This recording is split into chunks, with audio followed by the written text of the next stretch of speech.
और बहुत अच्छी तरह से पढ़ाई हो रही है।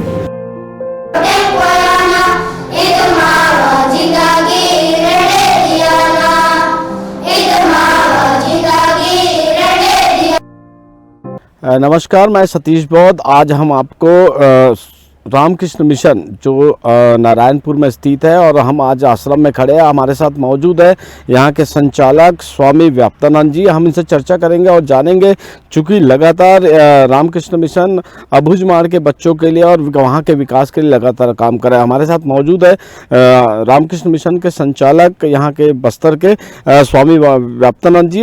सर, सबसे पहले स्वामी जी, आपका इंडियन न्यूज़ में स्वागत। धन्यवाद।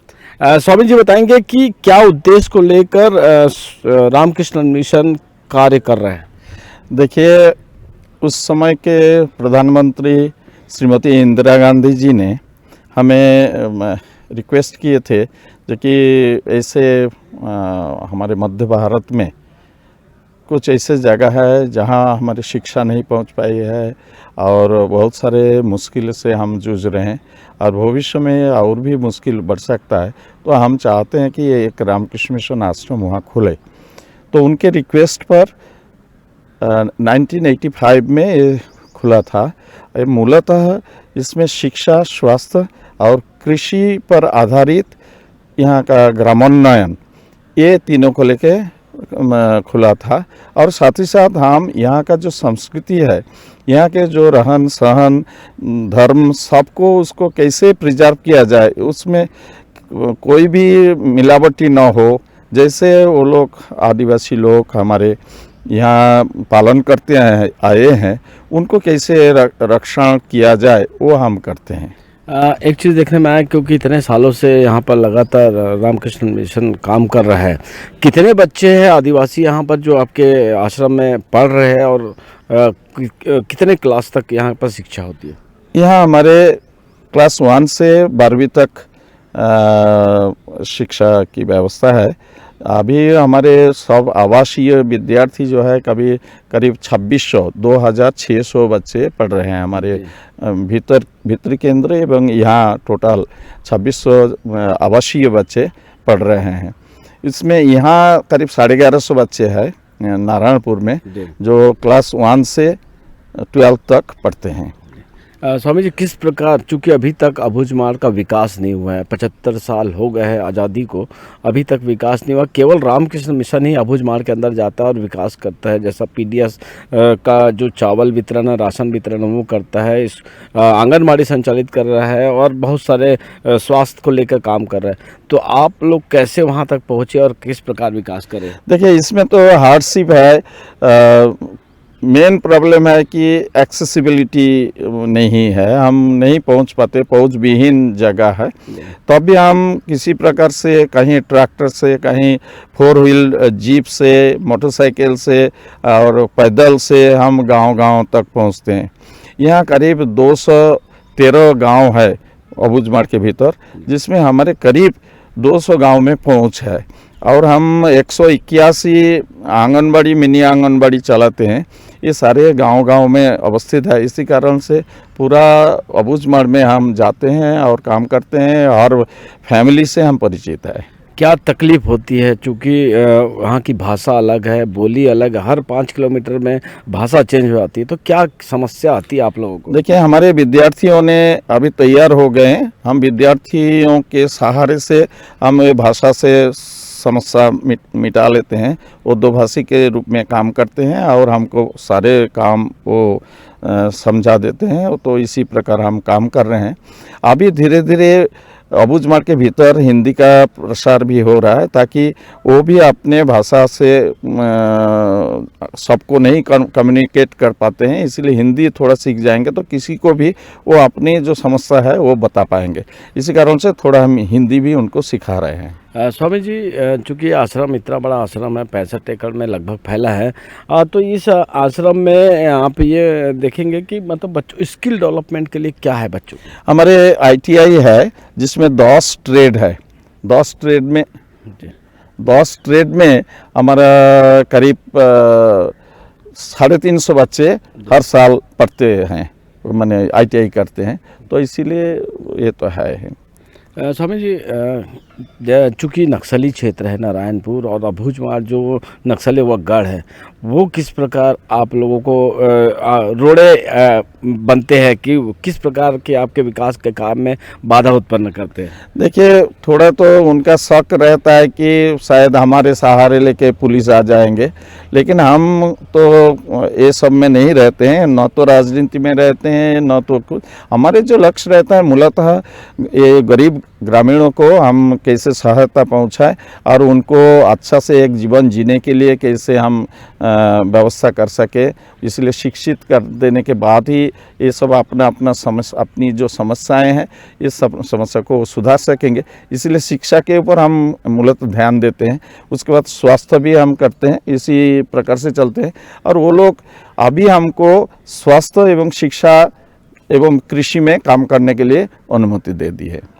ये चूँकि इस आश्रम में आपने बताया कि यहाँ 30 बिस्तर अस्पताल भी है और जो अबूझमाड़ के अंदर छोटे छोटे क्लिनिक, मोबाइल क्लिनिक भी चला रहे हैं मिशन के द्वारा, कैसे मैनेज होता है और क्या व्यवस्था है?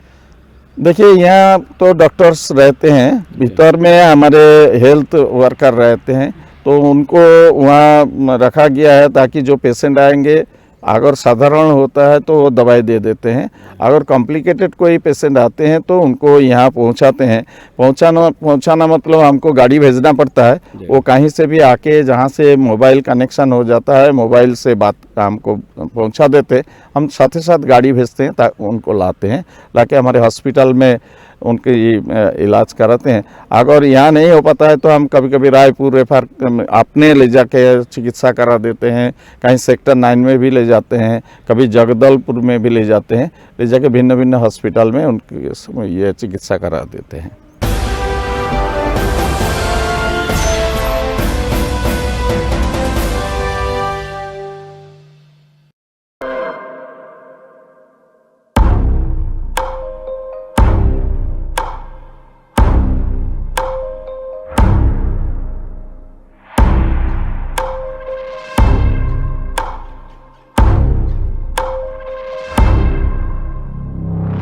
प्रशिक्षण जो रोजगार दिलाए, computer hardware, mobile servicing course, electronical course, electronics course, refrigeration, air conditioning course, छात्रावास की सुविधा। Indu technical institute, T market power house, जिला दुर्ग, छत्तीसगढ़। Mobile number 9827194279, 7415674157। ये है इंदु ब्रॉडकास्टिंग प्राइवेट लिमिटेड और आप देख रहे हैं इंडियन न्यूज, हर पल, हर क्षण, हर सच।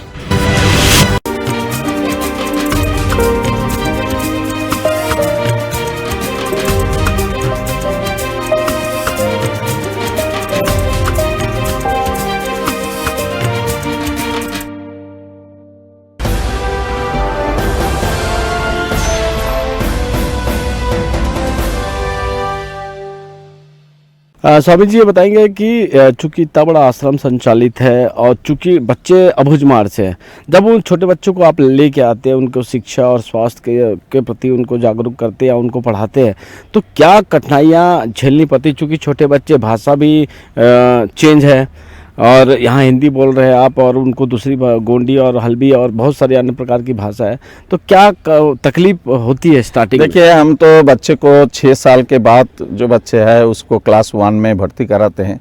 हर साल करीब 280 बच्चे के आसपास हम बच्चे को हमारे स्कूल में भर्ती कराते हैं क्लास 1 में। और ये बच्चे जो आते हैं, जब पहले आते हैं, उनको कुछ नहीं पता रहता है कैसे खाना खाया जाता है, कैसे शौच किया जाता है, कैसे ब्रश किया जाता है, कुछ पता नहीं रहता है और वो भाषा भी ठीक से नहीं जानते।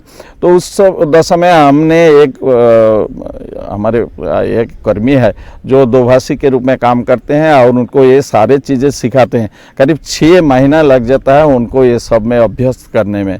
उसके बाद बच्चे घर जाने के लिए इसीलिए उत्साह नहीं दिखाते हैं कि यहाँ रहना, खेलना, ये करना, इतना सुंदर व्यवस्था है, कोई भी बच्चे और भूल से भी घर की बात नहीं करते हैं। तो एक बार ही हम साल में छुट्टी देते हैं, वो करीब 40 रोज के लिए छुट्टी रहता है छोटे बच्चों लोग का। और क्लास 9, 10, 11, 12 के लिए हमने केवल 10 रोज का छुट्टी देते हैं। और ये जो क्लास 1 to 8 तक बच्चों को 40 दिन का छुट्टी देते हैं। तो इस प्रकार से बच्चे एक साथ आके, अभी क्लास 1 में जो बच्चे आए करीब 1 साल होने जा रहा है, कोई भी बच्चे घर नहीं गया, वो सारे बच्चे यहीं हैं। तो इसे माँ पिताजी कभी यहाँ मेला है, हाट है, इसमें आते हैं तो भेंट करके जाते हैं, बाकी उनको याद नहीं रहता है। स्वामी जी बताएंगे, जो इतना बड़ा आश्रम संचालित है नववी बस्तर में, जो मेन पावर है, जो कर्मचारियों की संख्या है, कैसे मैनेज करते हैं और कितने आपके जैसे स्वामी, चूँकि आप संचालक है इस आश्रम के, तो कितने स्वामी यहाँ पर सक्रिय रूप से काम कर रहे हैं और बाहर से कितने लोग? हमारे यहाँ स्वामी जी लोग करीब 23 जन वर्तमान में है। और ये सब अवैतनिक है, ऑनररी है, कोई भी एक पैसा गवर्नमेंट से नहीं लेते हैं। जो हमारे भक्त लोग थोड़ा बहुत दान देते हैं, उसी से स्वामी जी लोग का मैनेज हो जाता है। और ये लोग 24 घंटा काम में जुड़े रहते हैं और काम करते हैं। ये छोड़ के हमारे आंगनबाड़ी वर्कर लेके आप हिसाब करेंगे तो करीब 1000 कर्मी हमारे साथ जुड़े हुए हैं, काम करते हैं। तो हम जो गवर्नमेंट हमको सहायता देती है, वो सहायता से भी हमको और भी पैसा ज़रूरत हो जाता है। जैसे लास्ट ईयर में हमको करीब 49 करोड़ रुपया खर्चा करना पड़ा, जिसमें गवर्नमेंट ने हमको 33 करोड़ के आसपास दिए थे। बाकी पैसा करीब 16 करोड़ रुपया हमको कलेक्ट करना पड़ा।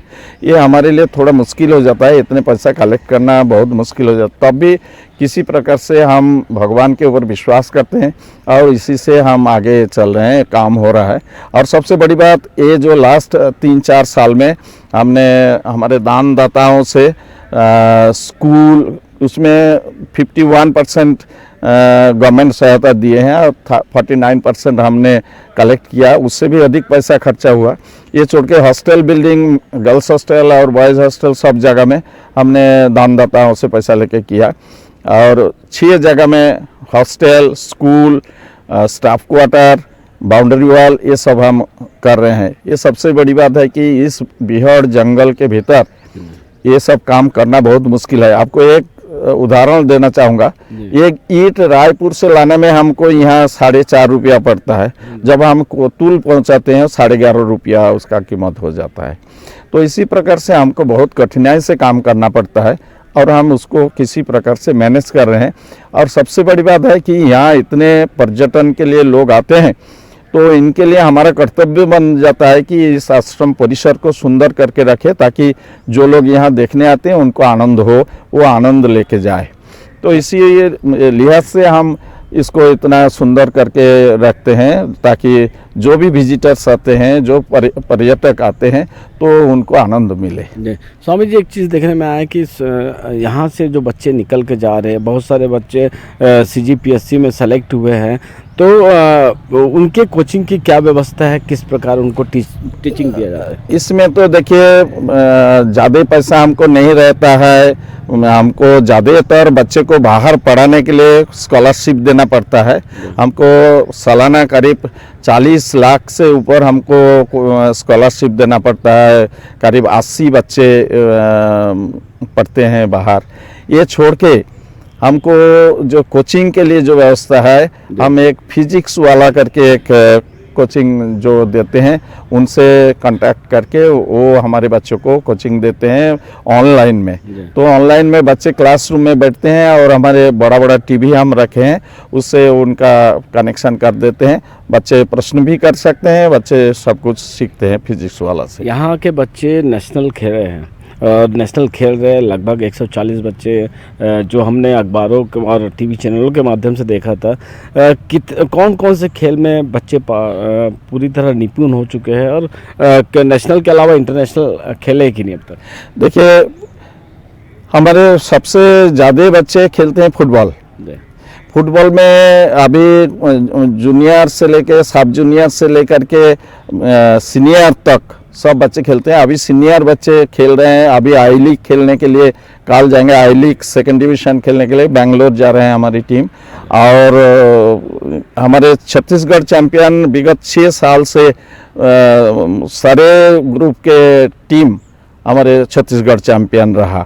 और ये फुटबॉल में बहुत अच्छा है। ये छोड़ के वॉलीबॉल, खो खो, इसके बाद basketball, badminton, table tennis, gymnastic, athletics, ये सब खेल में हमारे बच्चे पार्टिसिपेट करते हैं और सारे बच्चे अच्छा से अपना प्रदर्शन, प्रतिभा को दिखाते हैं। स्वामी जी, मुझे पूछना तो नहीं चाहिए ये सवाल, लेकिन फिर भी चूंकि आप नक्सली के गढ़ में आप काम कर रहे हैं, अबूझमाड़ में काम कर रहे हैं, जो सरकार है, इसके पहले भारतीय जनता पार्टी की सरकार थी, अभी कांग्रेस की सरकार है, केंद्र में भारतीय जनता पार्टी की सरकार है, और उसके पहले जब ये आश्रम स्थापित हुआ उस समय कांग्रेस की सरकार थी।